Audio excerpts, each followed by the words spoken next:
एक महत्त्वाची बातमी, महायुतीच्या जागा वाटपामध्ये भाजपचं पारडं जड राहण्याची शक्यता आहे। भाजप अंदाजे 36च्या वर जागा लढण्याची शक्यता सूत्रांकडून वर्तवण्यात येते आणि विद्यमान जागांची शिंदे गटाची मागणी आहे अशी ही माहिती सूत्रांकडून समोर येते। तर अमित शहांकडून मुख्यमंत्री शिंदेंची समजूत काढण्याचा प्रयत्न सुरू असल्याचंही कळतंय। अजित पवार गटाला केवळ 2 किंवा 3 जागा मिळण्याची ही शक्यता आहे, तर बारामती, रायगड आणि मावळची जागा अजित पवार गटाला मिळू शकते। कृष्णा सोनारवाडकर आपल्याला या संदर्भात अधिक माहिती देतील। कृष्णा,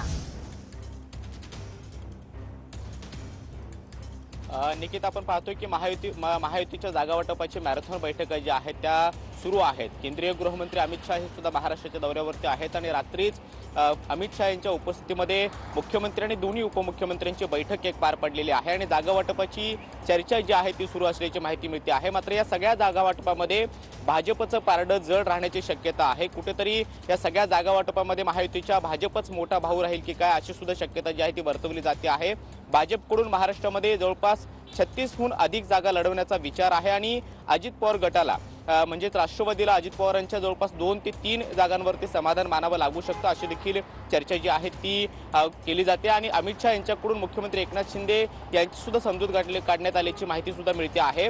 मात्र एकनाथ शिंदे यांच्या शिवसेनेकडून विद्यमान जागा ज्या आहेत महाराष्ट्रातल्या त्यावरती आम्हाला लोकसभा निवडणूक लढू द्या अशी सुद्धा मागणी केली जाते आणि त्यामुळे या जागा वाटपाचा तिढा आता कशा पद्धतीने सुटतो आणि जागा वाटप कशा पद्धतीने होतं हे पाहणं देखील महत्त्वाचं असणार आहे। आज पुन्हा एकदा एक बैठक पार पडते आहे। मात्र रात्री सह्याद्री अतिथीगृहावरती केंद्रीय गृहमंत्री अमित शहा यांच्या उपस्थितीमध्ये जवळपास तासभर बैठक पार पडलेली होती आणि या बैठकीमध्ये जवळपास 13 जागांचा तिढा अद्यापही कायम असल्याची चर्चा देखील मिळत होती। मात्र भाजपचं या सगळ्या जागा वाटपामध्ये पारडं कुठेतरी जड राहील की काय अशी देखील माहिती आता मिळते आहे। भाजपकडून जवळपास 36हून अधिक जागा लढवण्याचा विचार आहे आणि आत्ताचे जे भाजपचे विद्यमान खासदार आहेत त्यांच्यापेक्षा अधिक वेगळ्या चेहऱ्यांना संधी देण्याचा विचार सुद्धा भाजपकडून केला जातो आणि त्यामुळे या 36हून अधिक जागांवरती दावा कदाचित भाजपकडून केला जाऊ शकतो। त्यामुळे काल रात्री झालेली बैठक आणि आज पुन्हा एकदा भाजप आणि महायुतीच्या ज्या बैठका होणार आहेत त्यातून या जागा वाटपाची निश्चिती ही केली जाईल। मात्र हे जागा वाटप कशा पद्धतीने पार पडतं हे पाहणं महत्त्वाचं असणार आहे। मात्र